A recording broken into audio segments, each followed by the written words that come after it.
반갑습니다. 그럼 출석을 좀 보겠습니다. 오늘은 이제 1조에서 5조까지만 교실 수업이고요. 6조에서 10조는 온라인상으로 녹화 강의 영상을 공유식으로 하겠습니다. 아시죠? 제가 다 공지를 해서.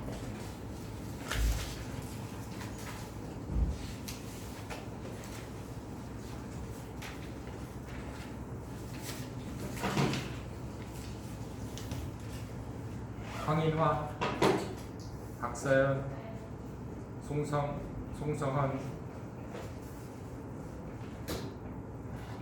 이수환, 송효진, 최혜지, 네. 임천, 가승우, 네. 박진영, 네. 이정원, 네. 노은영, 네. 조유미, 장원영, 네. 임가향, 정수환, 정수환 맞나요? 권정환, 네. 최황석, 서광철, 네. 이희원, 네. 최민경. 네. 네. 자기 이름 안 부른 사람 있나요? 자기 이름 안 부른 사람 다 불렀죠? 반갑습니다. 제가 이제 여러분도 마찬가지겠지만 한 10개월 정도 짧게는 3, 4, 5, 9, 10 6개월, 짧게는 10개월, 길게는 한 11개월 정도 학교 생활을 못하다가 완전한 회복은 아니지만 그래서 50% 회복을 해서 이렇게 교실 수업을 하게 된 것에 대해서 굉장히 기쁘게 생각하고요. 여러분도 아마 방콕 생활을 하다가 여러 어려움이 있었겠지만 이렇게 학교 생활하면서 새로운 기분으로 또 새로운 도전을 하시리라고 생각합니다. 여러분들의 도전이 성공하시기를 제가 기원하고요. 저희들이 이제 지난 시간에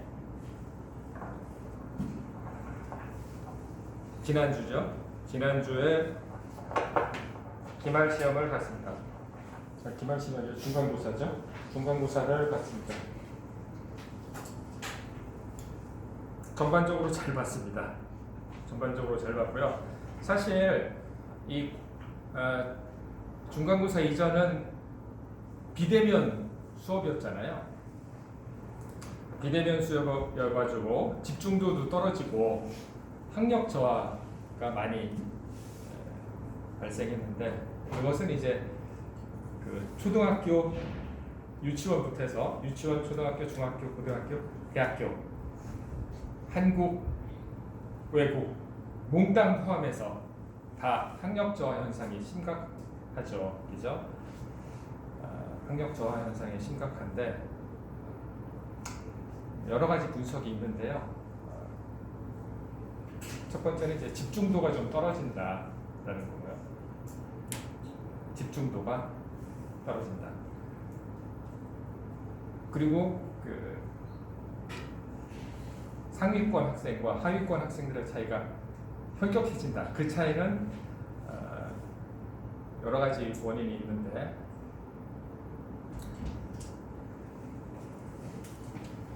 이유가 어떻게 되죠? 이유가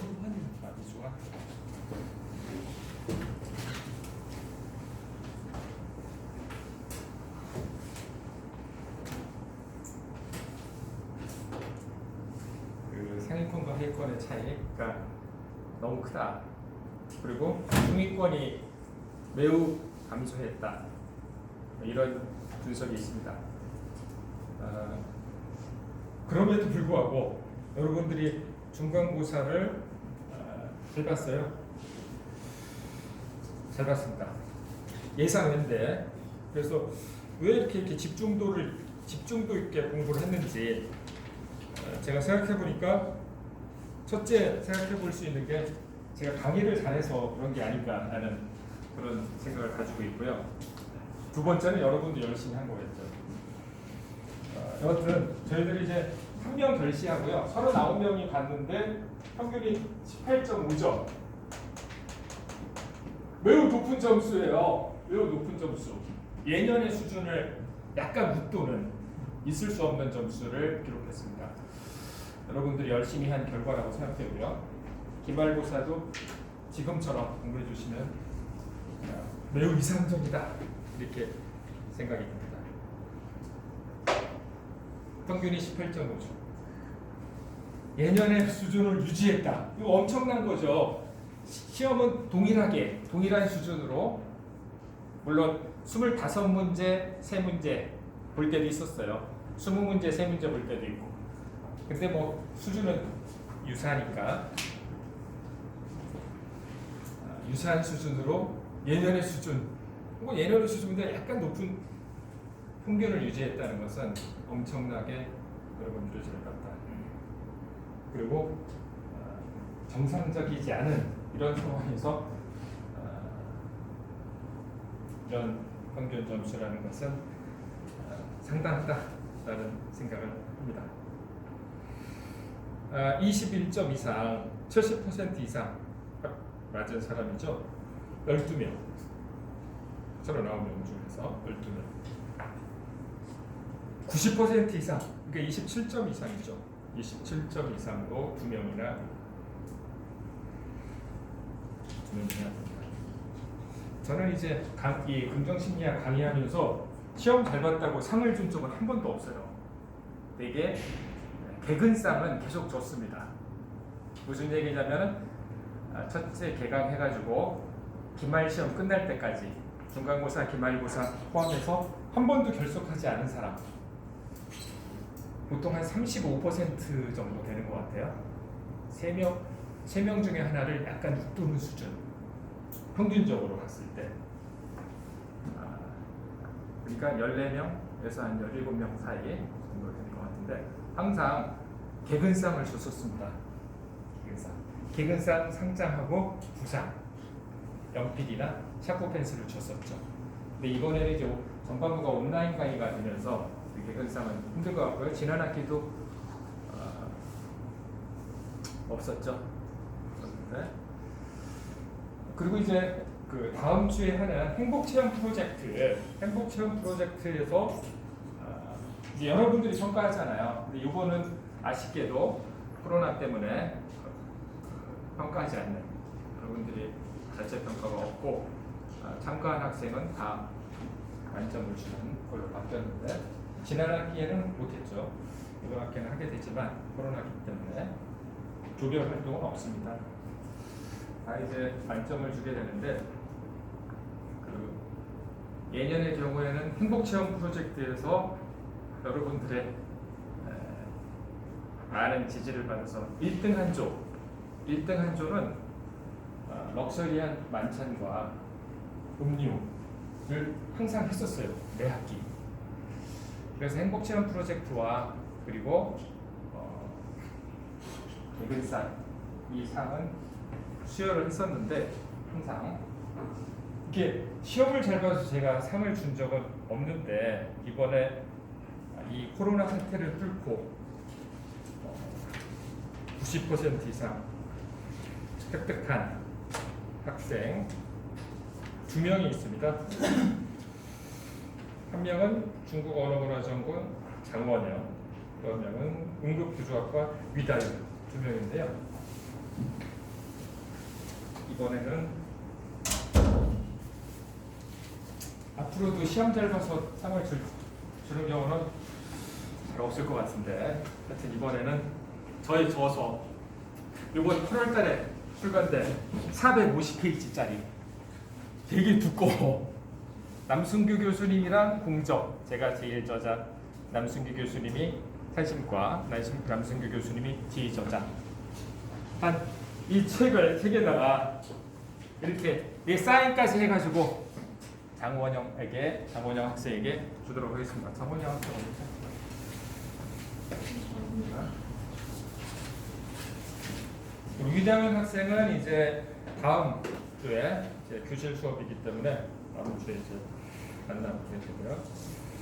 그리고 여러분들이 시험 본 거에 대해서 혹시 잘못 채점한 거 아니야? 이런 의심이 있을 수 있기 때문에 쉬는 시간에, 첫째 시간 끝나고 쉬는 시간에 나오세요. 그러면 몇 번 이게 확인해보고 볼 수 있도록 제가 쉬는 시간에 자기 시험지를 공개하도록 하겠습니다.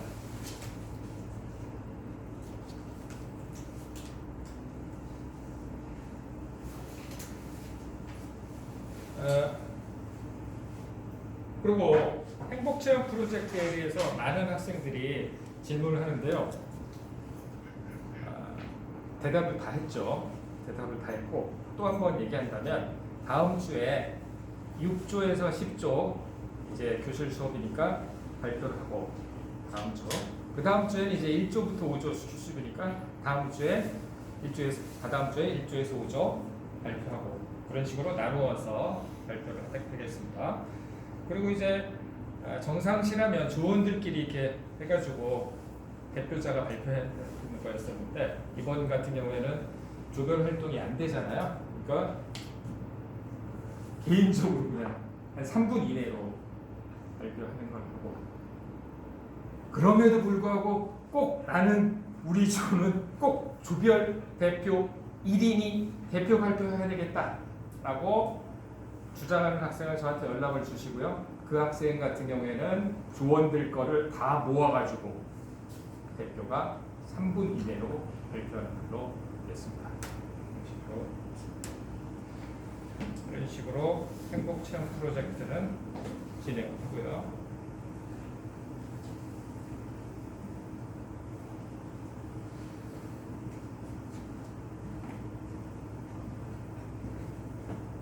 그리고 이제 지금 반을 공부했잖아요. 우리가 6장까지 공부했죠. 6장까지 공부하고 또 앞으로 이제 6장이 남았는데 반 정도 남았는데 아직 이 책을 한 번도 안 읽은 학생이라면 내가 관심법으로 쭉 보니까 3분의 2 이상의 학생들은 한 번씩 쭉 한번 읽어본 것 같아요. 학기 초에 제가 한번 쭉 읽어보라고 했잖아요. 내용이 사실 컴팩트하게 들어가 있기 때문에 내용이 좀 많아요. 복잡하고. 그런 거는 이제 자세히 볼 수 없으니까 그냥 개괄적으로 볼 때는 이렇게 보다가 관심 있는 부분은 자기가 관심 있으면 뭐 한두 번 더 볼 수도 있겠죠. 계속 보고 이해가 안 되는 부분은 체크하고 넘어가고 그게 이제 독서법이죠. 독서법이 여러 가지가 있잖아요. 독서법이 여러 가지가 있는데 조금 있다가 오늘 발표회, 오늘 사실 여가심리는 재미있는 내용이 사실 여러 가지 많은데 마지막 시간 정도에 오늘 내용 중에 제가 얘기를 할 텐데 내가 어떻게 공부했나, 공부하는 방법. 그리고 오늘 여가 중에 이제 잠이 있는데요. 잠, 수면이죠. 수면을 좀 보면서 수면을 얘기를 하면서 어떻게 자면서 자기의 능력을 개발할 수 있는가 그 내용도 있는데요. 그것도 얘기를 해야 될 텐데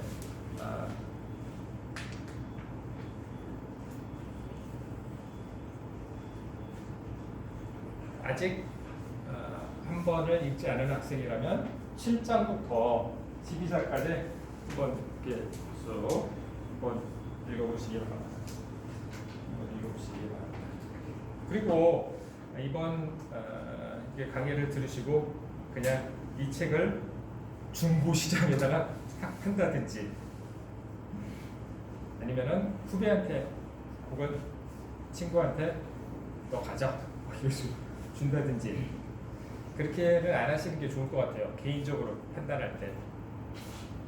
왜냐하면 사실 지금 저희들이 지금 보고 있는 이 책이나 이 강의는 우리가 살면서 부딪히게 되는 여러 가지 주제들, 모든 주제들이죠. 사실 우리가 살면서 부딪히게 되는 모든 주제들에 대해서 사실 언급을 하고 있습니다. 모든 주제들에서 언급을 하고 있어요. 그리고 2015년 이전까지 나온 과학적인 연구 결과를 이렇게 다양하게 정리해 놨습니다. 하기 때문에 여러분들이 졸업 이후에 어떤 문제에 부딪힐 때, 뭐 직장 문제라든지 뭐 결혼 문제라든지 구체적인 어떤 문제에 부딪힐 때 참고해 볼 수 있어요. 참고해 볼 수 있는 거기 때문에 참고서로서 그냥 가지고 계시는 게 좋다고 생각됩니다.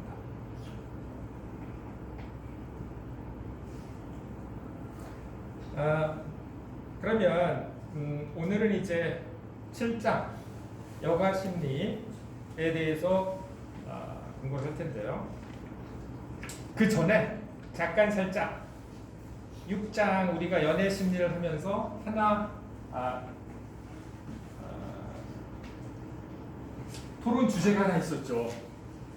그걸 잠깐 보도록 하겠습니다.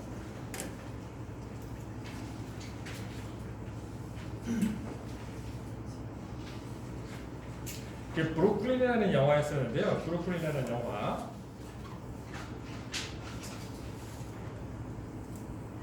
한번 보십시오. 좋은 영화예요. 좋은 영화입니다. 교수님 극장에서 다 내렸는데 어떻게 봅니까?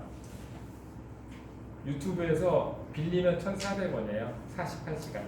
구매하면 4,000원. 비싼데요? 그러면 조원들끼리 4명으로 하면은 48시간이니까 1,400 나누기 4니까 한 350원 정도 되면은 볼 수 있겠네요. 유튜브에서 볼 수 있습니다.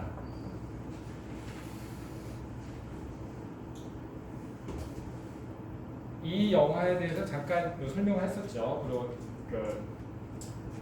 예고 동영상도 좀 보고 몇 가지 얘기를 했었는데 삼각관계죠. 우리가 문학이나 영화나 연극이나 영원한 주제죠. 삼각관계가 영원한 주제인데 이 3인과 남자 둘에 여자 하나, 이 여자 주인공, 그리고 여자 주인공은 이제 아일랜드가 아일랜드 사람들이 한국인과의 정서가 유사해요.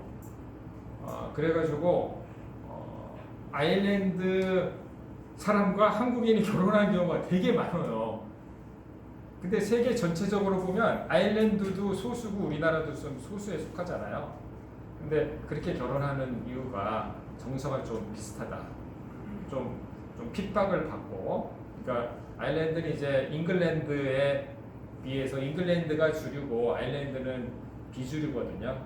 그래서 비주류로서 장시간 핍박받은 경험도 있고, 그리고 이 여자 주인공이 아일랜드에서 뉴욕으로 이민을 가는데 아일랜드가 한 200여 년 전에 기근이 들어가지고 80만 명이 굶어 죽었습니다.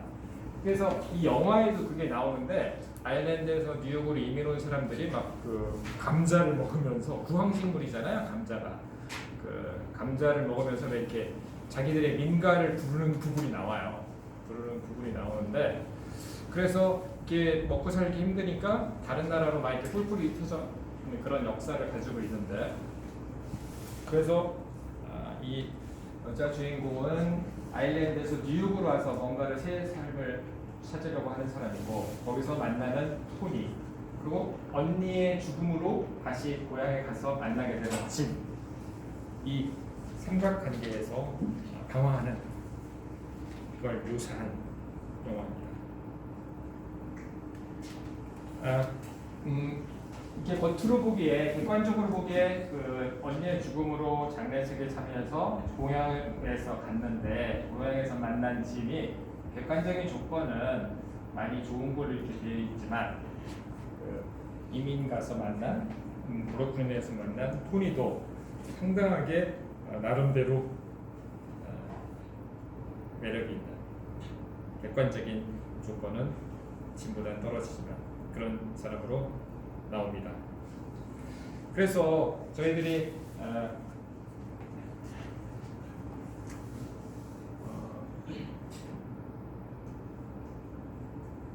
조별 토론을 좀 하려고 그러는데 저희들이 마스크를 다 썼잖아요. 마스크를 다 써서 마스크를 벗지 마시고 그리고 가능한 이렇게 너무 가까이 되지 마시고 적어도 한 7, 80cm 정도 그래서 조별로 잠깐 한 5분만 조별 토론을 하겠습니다. 요거에 대한 소개했었고요. 그래서 지금 1조부터 5조까지인데 조별로 잠깐 살짝 앉아서 하겠습니다. 요 내용으로 조별 토론을 좀 하겠습니다.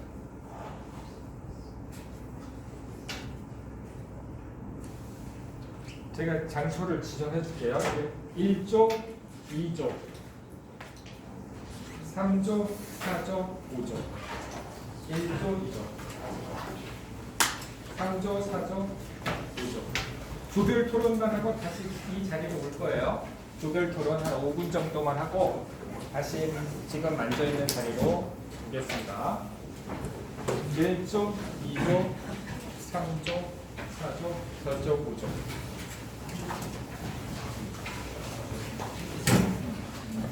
여기 좀 조심하시고요. 통행하지 마시고요. 여기 지금 찍고 있으니까요.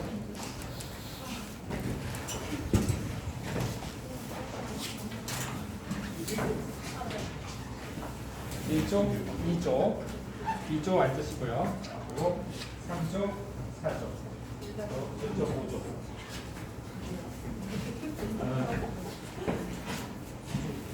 여기서 결론을 내가 먼저 얘기하면 결론은 여기에 좀 비워두시고요. 4개는 좀 비워두시고요. 결론을 먼저 이 영화에서는 어떻게 끝나냐면 이 여자 주인공이 다시 뉴욕으로 들어가서 이태리 이민자인 토니와 이렇게 호응하고 같이 사는 걸로 끝나요. 짐을 버리고.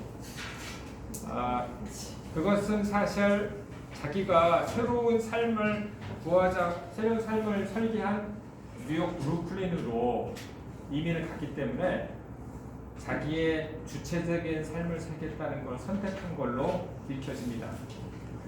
짐이 조건은 좋지만 자기 고향에 그대로 머물렀다면은 주체적인 삶을 개척하는 삶을 선택하기보다는 기존에 그 갖추어져 있는 그냥 어떻게 보면 적응하는 대처보다는 적응하는 그런 삶을 안주하는 그런 삶을 선택하는 걸로 읽혀질 수 있겠죠. 짐을 선택한다면, 그죠?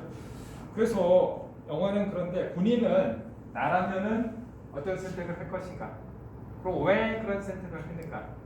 그리고 만일 이런 상황이 된다면 어떤 선택을 할 것인가? 세 번째 질문에서는 뭐 몇 가지 대답이 있을 수 있겠죠? 기존의 배우자와 정리하고 새로운 사람과 시작한다. 아니면 의리를 지킨다.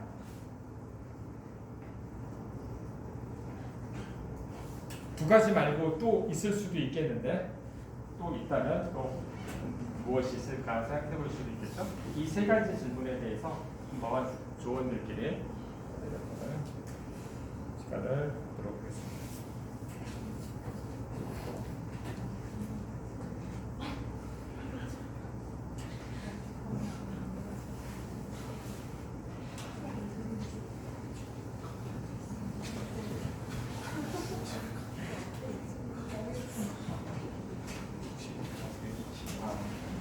조언들끼리 이제 처음 만나니까 처음 조언들끼리 만난 사람 처음 다 그러네요. 그죠? 어색한가요 지금?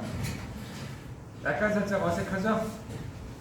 얘기하려니까 원래는 교실 수업을 하면은 두 번째 주에 주가 결정돼서 연락도 하고 행복체험 프로젝트도 이렇게 준비하고 내부에서 여러 번 만나고 수업에서도 만나고 하니까 좀 익숙해졌는데 오늘은 뭐 이번 학기에 코로나로 해서 처음 만나다 보니까 그죠?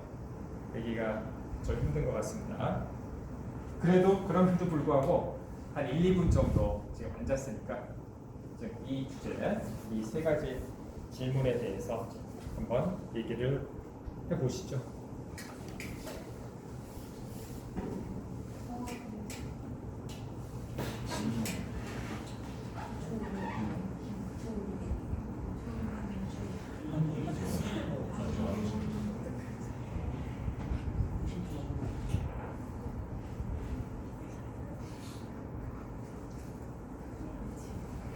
혹시 죄송한데 슬라이드 한 칸만 위로 올릴 수 있으세요? 네? 슬라이드 한 칸만 위로 올릴 수 있으세요? 슬라이드요? 네. 요거요? 네네. 아.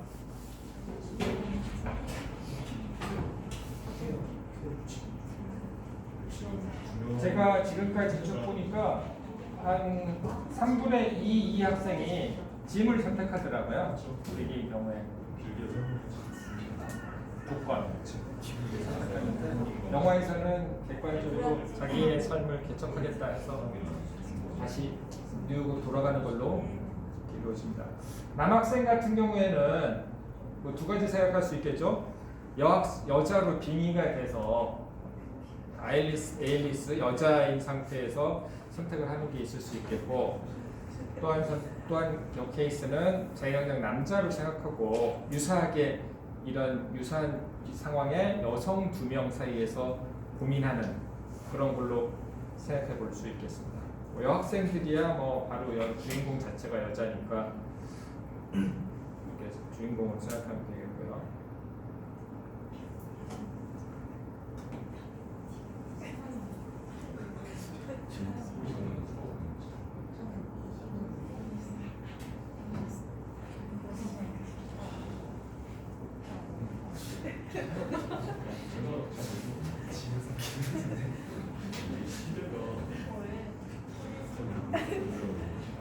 중국에서도 2011년인가에 유사한 연속극이 있었어요. 39장. 유사한 거기서는 이제 상사와 유부남 상사와 이제 영문대를 졸업한 여성이 이제 연애를 하는 그런 거였었는데 그 39작이 중국 대륙을 강타를 해가지고 7시 정도부터 시작하거든요. 7시 반인가? 걔네들이 그 뉴스를 우리는 9시 뉴스인데 7시 뉴스가 메인 뉴스예요. 중국은. 그래서 그 뉴스가 끝나고 연속극을 하는데 그 연속극을 보기 위해서 대도시에 거리가 거진 횡한 정도로 엄청난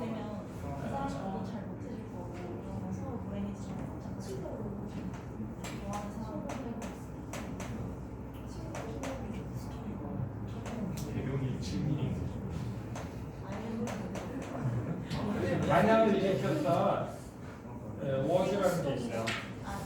거기 그게 끝나고서 한번 중국 젊은 애들 대상으로 조사를 해봤는데 거기서도 유사하게 비슷하게 나왔으니까 70%가 조건을 선택하니까 조건을 선택하니까 의리보다는 조건을 선택하니까 그런 결과가 나왔었습니다. 네, 우리 지난 강의에서 제가 몇 번 물어보니까 70% 정도가 짐을 선택하는 걸로 나왔어요.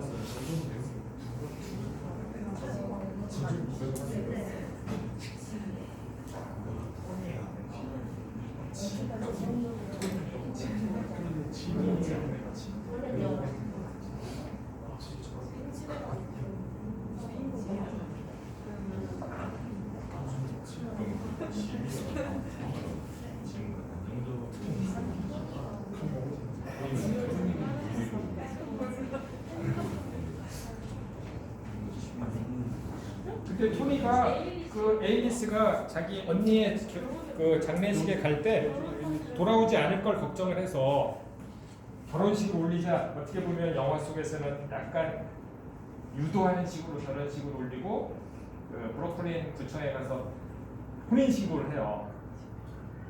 그런 설정도 있습니다, 사실.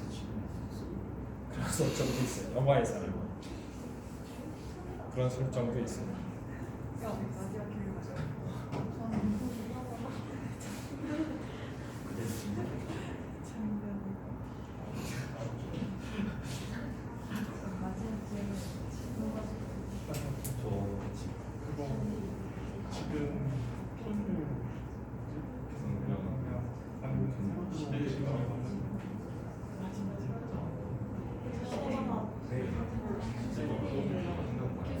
네. 네.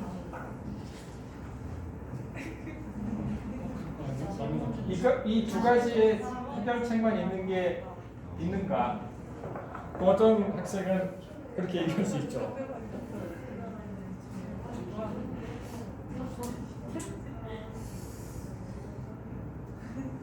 돈이 모르게 짐이랑 좀 잠깐 연애하다가 적당한 시기에 자기가 원래 계획했던 브루클린으로 가서 이민자 생활하면서 토니와 뭔가 결혼해서 삶을 이렇게 한다.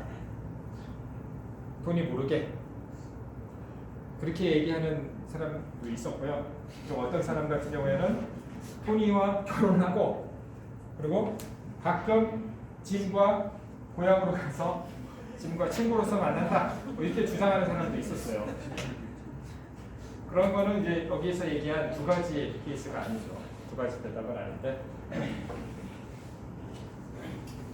우리가 나중에 결혼할 때 톨스토이의 안나 카레니나를 그때도 똑같은 삼각관계의 상황을 얘기를 할 겁니다. 그때도 똑같은 삼각관계가 나오는데 여기서는 사실 객관적으로는 의리를 지킨 거예요. 의리를 지켰어요. 처음 혼인 신고를 했던 토니한테 가서 토니와 같이 미래를 이루어가는 것. 의리를 지킨 케이스고 우리가 결혼 몇 주 후에 결혼 주제로 얘기를 할 때 거기서 안나 카레니나를 살펴볼 텐데 안나 카레니나에서는 결혼한 남편을 버리고 새로운 정부 대위와 도망가가지고 같이 사는 걸 선택하는 그죠? 그거를 보여주고 있습니다. 안나 카레니나에서는 사실 이 대표적인 두 개의 중간 지대를 안나 카레니나는 경험을 해요. 무슨 얘기냐면 그 백작인 남편을 몰래 그 기차역에서 만난 멋진 대위와 바람을 핍니다. 도망가기 전에. 그런데 남편이 그걸 발견을 하고 내가 봐줄 테니까 끊고 돌아와. 이런 어떤 바다와 같은 그런 마음을 보이는데 남편의 제안을 거부하고 그 대위와 도망가요. 그래서 비극적인 결말을 맺는 걸로 되어 있는데 삼각관계는 항상 그런 극적 엔딩을 가져오는 경우가 적잖게 있죠. 네, 그러면은 우리가 5분 정도 됐는데요. 이 주제에 대해서 한번 우리가 조별 토론을 해보았습니다. 사실 정답은 없죠. 정답은 없고 우리가 한번 이런 영화나 나중에 우리가 또 결혼 주제로 얘기를 할 때 안나 카레니나를 볼 때도 똑같은 상황에서 한번 삼각관계를 놓고서 한번 토론을 한번 해보는 기회를 갖도록 하겠습니다. 네, 그럼 이 정도 하고요. 다시 자기 자리로 돌아가시면 되겠습니다.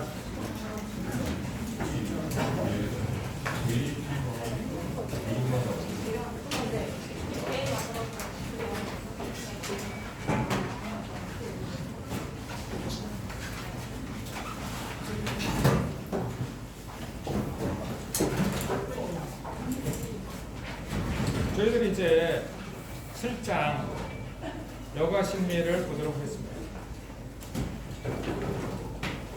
7장 여가 심리를 보도록 하겠습니다.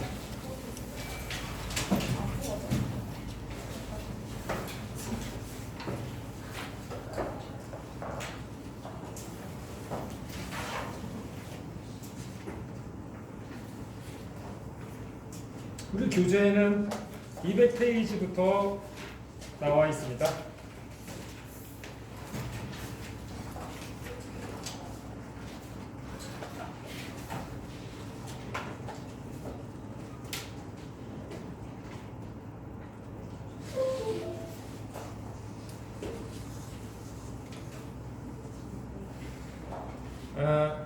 레저죠, 레저. 여가의 정의는 의무적인 일이나 직업적인 업무를 떠나 한가하게 즐기는 여유로운 휴식이나 재미를 찾기 위한 취미 활동을 얘기를 하고 있습니다. 그래서 해외여행을 가는데 출장이야. 그런 경우는 여가가 아니죠. 해외여행을 갔어. 근데 출장 업무를 보고 나머지를 가족과 같이 지내는 이걸 여가로 볼 수 있는가?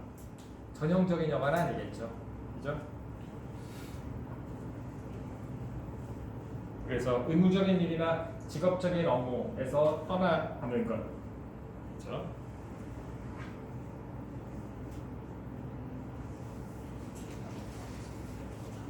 그래서 여가 활동에는 두 가지가 좀 있어줘야 한다. 즐거움, 즐김. 즐거움은 약간 결과 오리엔티드 된 거고, 즐김은 약간 과정 오리엔티드 된 그런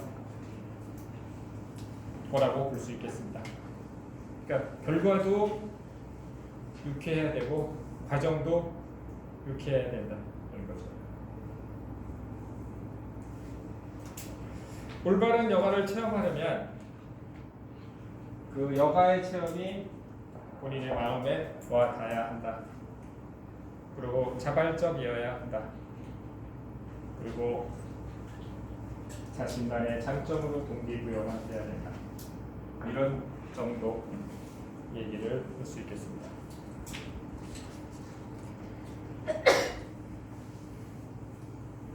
여가의 어원과 정의는 여가의 어원 그리스어로 스콜레라고 합니다. 정지, 중지, 평화, 평온 이런 의미가 있고요. 그리고 로마어로는 오티움 아무것도 하지 않는 것, 라틴어로 리세레 허락되다, 자유롭게 되다 라는 의미를 가지고 있다고 합니다. 여러분들이 이제 생활이라고 보았을 때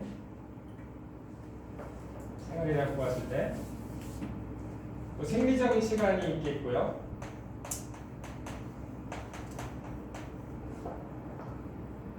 그 다음에 노동 시간이 있겠죠. 노동의 종말 뭐 이런 책도 나왔던데 저도 사서 내 서가에 꽂아놨는데요. 노동의 종말. 앞으로 이제 노동을 하지 않는 시기가 온다는 그런 내용인데 어떤 노동 시간이 있고 이 둘을 뺀 게 자유 시간이죠. 여가는 사실 요 시간이죠. 그죠? 삶을 세 가지로 한다면 생리적